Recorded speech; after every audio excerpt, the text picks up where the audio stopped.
Here is Kubla Khan by Samuel Taylor Coleridge. Kubla Khan. In Xanadu did Kubla Khan a stately pleasure dome decree, where Alph, the sacred river, ran through caverns measureless to man, down to a sunless sea. So twice 5 miles of fertile ground with walls and towers were girdled round, and here were gardens bright with sinuous rills, where blossomed many an incense-bearing tree. And here were forests, ancient as the hills, enfolding sunny spots of greenery.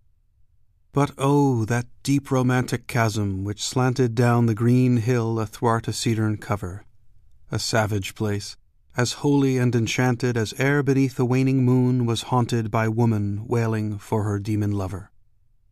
And from this chasm, with ceaseless turmoil seething, as if this earth in fast, thick pants were breathing, a mighty fountain momently was forced, amid whose swift, half-intermitted burst huge fragments vaulted like rebounding hail, or chaffy grain beneath the thresher's flail. And mid these dancing rocks at once and ever it flung up momently the sacred river. 5 miles, meandering with a mazy motion, through wood and dale the sacred river ran, then reached the caverns measureless to man, and sank in tumult to a lifeless ocean. And mid this tumult Kubla heard from far ancestral voices prophesying war. The shadow of the dome of pleasure floated midway on the waves, where was heard the mingled measure from the fountain and the caves. It was a miracle of rare device, a sunny pleasure dome with caves of ice. A damsel with a dulcimer in a vision once I saw. It was an Abyssinian maid, and on her dulcimer she played, singing of Mount Abora. Could I revive within me her symphony and song, to such a deep delight 'twould win me, that with music loud and long I would build that dome in air, that sunny dome, those caves of ice. And all who heard should see them there, and all should cry, "Beware, beware!" His flashing eyes, his floating hair, weave a circle round him thrice, and close your eyes with holy dread, for he on honey-dew hath fed, and drunk the milk of paradise. The story goes that Coleridge published Kubla Khan at the request of fellow poet Lord Byron, who had heard him recite it aloud and found it mesmerizing. With it, Coleridge published a note explaining that he'd written the poem after a deep sleep, in which he had dreamed it in fantastic, vivid detail. After he awoke, with a clear vision and perfect memory of the dream, he wrote down the words of the poem. He also suggested that he'd been interrupted in this effort by a visitor from the village of Porlock in southwestern England, and when he returned to his writing he was unable to remember the details of the rest of his dream. So Kubla Khan is a fragment of a poem, according to Coleridge. But oh, what a fragment. This poem is considered one of Coleridge's mystery poems, so described by critics for its otherworldly imagery and language, and for the puzzling, mysterious nature of the poem itself. I think of it as a hallucination, in which the poet finds himself the narrator and a character. There really was a Kubla Khan, who built himself a Xanadu in China.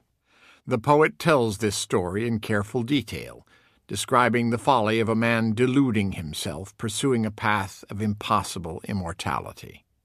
Then the poem splits in half, and the poet turns himself into Kubla Khan, a terrifying figure who has tasted magic and would do anything to taste it again. Kubla Khan and the poet are doomed.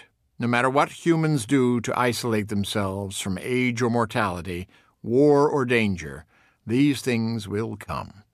No fortress of paradise can protect from that eventuality. This poem may reveal a cold, hard truth, but I'm still crazy about the language. This is Coleridge the Imagineer at his finest, describing a savage place with caverns measureless to man, a sunny pleasure dome with caves of ice. You know he's never actually seen these places, but he enlists his imagination to give brilliantly detailed shape to this story he has to tell.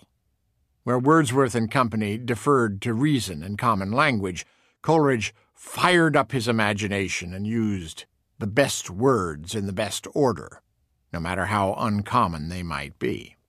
His flashing eyes, his floating hair, is certainly an image from a dream, but no better words in Coleridge's mind to convey the terror and the truth of Kubla Khan. Coleridge, who was a wonderful reader of his own work, would entrance an audience with a deep-toned, droning reading of this poem that would send chills down the spine. Said his lifelong friend Charles Lamb, "His face, when he repeats his verses, hath its ancient glory, an archangel, a little damaged." Among the favorite poems by Samuel Taylor Coleridge, The Rime of the Ancient Mariner, Christabel, Frost at Midnight, The Nightingale, Fears in Solitude, and Dejection, an Ode. Samuel Taylor Coleridge's epitaph reads, "Stop, Christian passer-by, stop, child of God, and read with gentle breast. Beneath this sod a poet lies, or that which once seemed he. O lift one thought in prayer for S.T.C., that he who many a year with toil of breath found death in life may here find life in death. Mercy for praise, to be forgiven for fame, he asked and hoped through Christ. Do thou the same."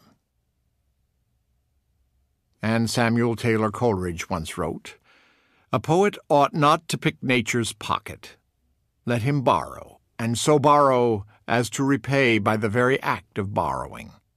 Examine nature accurately, but write from recollection, and trust more to the imagination than the memory."